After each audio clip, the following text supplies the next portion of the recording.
Do you have any thrill or kind of frustration in your personal life? അതുകൊണ്ടാണോ നിങ്ങൾ പറഞ്ഞു എനിക്ക് ഒരു പുല്ലുമില്ല, പക്ഷെ എന്റെ കുടുംബത്തെ കയറി കളിച്ചാൽ, എന്റെ ഫാമിലി, എന്റെ കൊച്ചിനെ എന്തെങ്കിലും പറഞ്ഞു കഴിഞ്ഞാൽ, എന്റെ കൊച്ചു വിഷയം എന്ന് പറഞ്ഞു കഴിഞ്ഞാൽ ഒരു ബീഡി എന്ന് പറയുന്ന ഒരു പുള്ളിക്കാരിക്കാണ് ഭയങ്കര വിഷയം എന്ന് വെച്ചാൽ ഭയങ്കര വിഷയമാണ്. പുള്ളിക്കാരി സ്ത്രീകൾക്ക് വേണ്ടിയാണ് സംസാരിക്കുന്നത്. സ്ത്രീകളുടെ വസ്ത്ര സ്വാതന്ത്ര്യത്തിന് വേണ്ടി ഘോരം സംസാരിക്കുന്ന ഒരു സ്ത്രീയാണ്. പക്ഷെ അവര് മഞ്ജു പിള്ളയുടെ മകളായിട്ടുള്ള ദയാ സുജിത്ത്, പുള്ളിക്കാരി ഒരു ഫോട്ടോ ഇട്ടിട്ടുണ്ടായിരുന്നു. ഫോട്ടോ എന്ന് പറഞ്ഞു കഴിഞ്ഞാൽ അങ്ങ് 2023 ഇട്ട ഫോട്ടോ കേട്ടോ. അതിപ്പോ കുത്തിപ്പൊക്കിക്കൊണ്ട് വന്നിട്ട് വലിയ രീതിയിൽ അങ്ങോട്ട് വാചകം അടിക്കുകയാണ്. ആ വാചകം അടിക്കുന്ന കേട്ട് കഴിഞ്ഞാൽ ഉണ്ടല്ലോ, അയ്യോ ഇവരേതാണ്ട് അങ്ങ് നല്ല പിള്ളയാണ് എന്ന രീതിയിലാണ് അടിക്കുന്നത്. ഈ പറയുന്ന മഞ്ജു പിള്ള എന്തോ ഇവർക്കെതിരെ എന്തൊക്കെയോ പറഞ്ഞിട്ടുണ്ടാകാം. അതുകൊണ്ടാന്ന് തോന്നുന്നു ഇപ്പൊ മഞ്ജു പിള്ളയെയും മകളെ എടുത്ത് ഏറിൽ കയറ്റാനായിട്ട് ഇറങ്ങിത്തിരിച്ചിരിക്കുകയാണ് ഈ പറയുന്ന സ്ത്രീ. അതിനകത്ത് ഇവർ പറയുകയാണ് ആണുങ്ങൾ കയറി ഞെക്കട്ടെ പിടിക്കട്ടെ എന്ന രീതിയിലൊക്കെയാണ് ഈ പെണ്ണുപിള്ള പറഞ്ഞു വെക്കുന്നത്.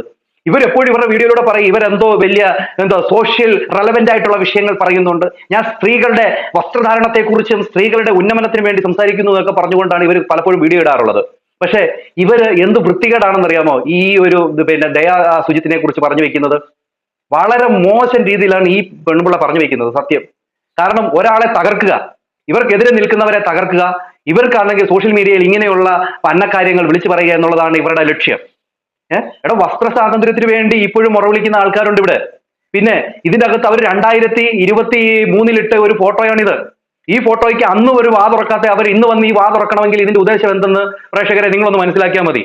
ഇവർക്ക് ഇങ്ങനെയാണ് ഒരാളെ തകർക്കണമെന്ന് വിചാരിച്ചു കഴിഞ്ഞാൽ ഇവർ വന്നിട്ട് ഇങ്ങനെയുള്ള പോക്രിത്തരങ്ങൾ ഓരോന്ന് പറഞ്ഞുകൊണ്ടിരിക്കും. ഇപ്പൊ സോഷ്യൽ മീഡിയയിൽ ഇവരെ പഞ്ഞിക്കിട്ടോണ്ടിരിക്കുകയാണ് ആൾക്കാർ. എടാ, മുമ്പ് നമ്മൾ മാറ് മറയ്ക്കാൻ വേണ്ടി സമരം ചെയ്തിട്ടുള്ള ആൾക്കാരാണ്. പക്ഷെ ഇന്ന് അവർ മാറ് തുറന്നിട്ടുകൊണ്ട് കാണിക്കുന്നു. അങ്ങനെയുള്ള കാര്യങ്ങളൊക്കെ നമ്മൾ സപ്പോർട്ട് ചെയ്യുന്നില്ല, ഓക്കെ, അങ്ങനെ വെക്കാം. പക്ഷെ ഈ പറയുന്ന ഈ ദയാ സുജിത്ത് എന്ന് പറയുന്ന അവരെന്താണ് അതിനകത്ത് കാണിച്ചിട്ടുള്ളത്? അവരൊരു മോഡലിംഗ് ചെയ്യുന്ന ആളല്ലേ. അപ്പൊ മോഡലിംഗ് രീതിയിലല്ലേ അവർ ആ വേഷം ധരിച്ചിട്ടുള്ളൂ. അങ്ങനെയാണെങ്കിൽ നിങ്ങൾ ഒരു കാര്യം ചെയ്യും, മോഡലിംഗ് എന്ന് പറയുന്ന ഒരു സമ്പ്രദായം തന്നെ ഇല്ലാണ്ടാക്കുക. എല്ലാത്തിനും ഒരു പരിധി ഉണ്ടല്ലോ. ഇപ്പൊ നിങ്ങൾ ആ മോഡലിംഗ് ചെയ്യുന്നെങ്കിൽ നിങ്ങൾ ഇതുപോലത്തെ വസ്ത്രം ധരിക്കത്തില്ലേ? അപ്പൊ വസ്ത്രധാരൻ സ്വാതന്ത്ര്യം എന്ന് പറയുന്ന ഒരു സംഭവം അവിടെ ഉണ്ടാകത്തില്ലേ? ഇവരെന്തൊക്കെ വിളിച്ച് പറയുന്നത് അറിയാമോ? ഇവര് അല്ലെങ്കിൽ കയറി പിടിക്കട്ടെ, അങ്ങനെയാണെങ്കിൽ കയറി പിടിക്കട്ടെ എന്ന രീതിയിലൊക്കെയാണ് ഈ സ്ത്രീ വന്ന് പറഞ്ഞു വെക്കുന്നത്.